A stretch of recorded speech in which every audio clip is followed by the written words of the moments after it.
everybody, it's Catherine from Jayne Catherine on Books, and here I am, still in the lovely garden, and it's the first time we've had some real lovely sunshine without a big sea threat, so I thought I'd do a couple of videos while I'm out here and give you a bit of catch up. So as I explained, I did do participate in middle grade May. I didn't read loads of middle grade books, but I did read a few, and I thought, yeah, I better come and tell you about them, give you a bit of a wrap up and a heads up, yeah. So the first one is Tin, and Padraig Kenny, and I was very excited to read this. I'd had it for a while. It's a lovely cover. It's about mechanical children and Mr. Absalom, who creates them and looks after them. However, I got to page,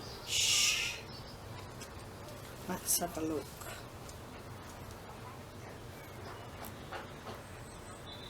I found it once and then I've lost it again. 2.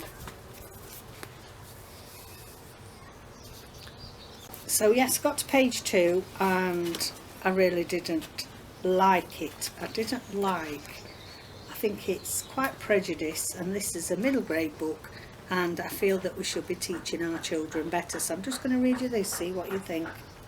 So, "Fix your hair," said Absalom, flapping his hand at Jack, who pulled down the edges of his wig and grinned at Christopher. Excuse me. Christopher smiled weakly in response. Ever since Absalom had informed them that there might be the possibility of an actual sale in Aylesbury, he'd felt an awful cold, sinking sensation in his chest. Absalom hadn't made a real sale in quite a long time. But this time Absalom had told them the stars were aligning. A sale was most definitely on the cards, and after a bit of gleeful capering around his office, he told Jack to replace his regular red hair with a brown wig, because nobody buys gingers, awful sickly looking things. Didn't like that. Read a little bit more. They turn up on the doorstep of a bereaved family whose only son had passed away, trying to persuade them that buying this mechanical robot was a great replacement for this son that had passed away. So that was the final straw. I DNF'd it. I think this isn't giving children the right ideas. No, didn't like it, DNF'd it, sorry. Next, City of Ghosts by Victoria Schwab. Now, I quite enjoyed this. I think I gave it a 3 star. And this is a ghost story. I would recommend that this is for the top end of middle grade. There are, I know kids like ghost stories, don't they, and a bit of magical and, you know, a bit of unusual. But this is quite specific about passing through sort of the veil into the land where people, when they die, go to before they rise to heaven, as it were.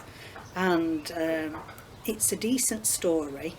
I enjoyed the writing, and we all know that Victoria Schwab is, you know, an excellent writer. She's a good wordsmith.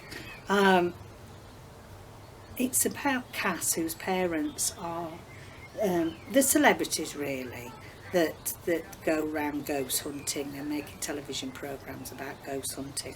And Cass finds out that she actually can communicate with spirits. She's a bit of a medium, clairvoyant. And off they go to Edinburgh to do a TV show. And Cass meets somebody else there, like herself, who can use these gifts to help spirits that can't move on to heaven. So it's a decent little story. I just think for older end of middle grade, because she gets trapped in this no man's land, and I think that'd be a little bit scary for younger age middle grade kids myself. So yeah, tread with caution. No great shakes though. Expected more, I think, because I've never read Victoria Schwab, but everybody speaks very highly of her YA and adult fiction. One Silver Summer by Rachel Hickman. Now, this is just on the cusp, I would say, between top end of middle grade and just into, young adults, 13-year-olds, 14-year-olds. Nice story. I enjoyed it. Nothing new though, because I tell you what, it just reminds me of the story of Prince Harry and meeting Meghan Markle. So if you imagine a younger Prince Harry, whose parents are getting divorced, he goes to stay a while with his grandma in a big castle because he can't cope with all the upset and everything. He just likes to go out on his horses and act like a normal lad, not be a prince at all. And then Sass is grieving the loss of her mother and moves from America to live with her uncle in the UK, and they both meet up. So Prince meets American girl. Anything new there? No, not really. Nice story. Nice little love story for the age group. Nice representation, talking about the countryside and the horses and going horse riding together. So a nice little book, but again, nothing out of the ordinary. And then finally, the one that I've saved till last, you always save the best till last, Sky Song. Abi Elphinstone. Yeah, she has to deliver every time. She does. This girl certainly does. Wonderful. Look at that. So gorgeous. You've got a lovely map. You've got French flaps. You've got sprayed green edges. And a fantastic written story as well. So this is set in... how can we say? It's set in a magical world. Very similar to our own world. Probably years and years and years ago, when perhaps we were in the ice, not the ice. As soon as there's a dog, there's a big field at back of us, and Nelson thinks he's in charge. So as soon as any other dog barks, he starts. Anyway, take no notice of him. I should imagine like in the Stone Age, when you've got different camps, quite living separately in their own little realms, but this has got quite a lot of magical realism in it. And there's 3 different tribes, and there is the Feather tribe, there is the Fur tribe, and the Tusk tribe, and they are all being controlled at the minute by an ice queen. So yeah, do you get the vibe, a bit of Lion, the Witch and the Wardrobe and Prince Caspian vibes, written with a more modern twist, I think.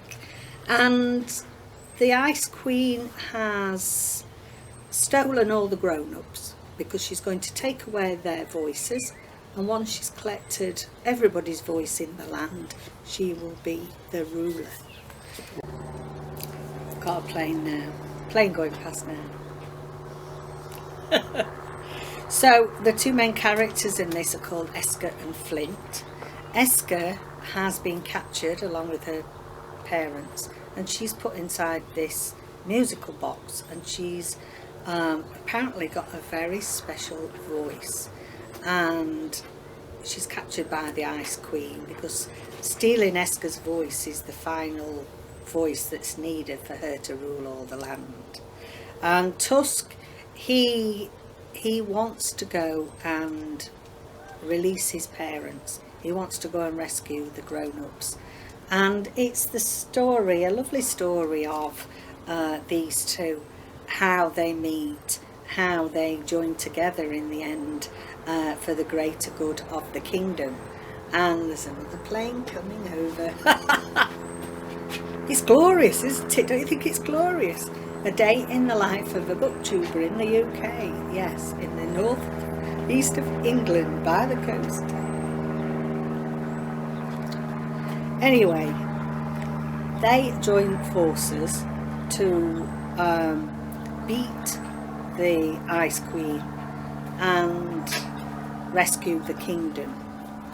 It's lovely, lovely. I gave it 5 stars. It's very well written.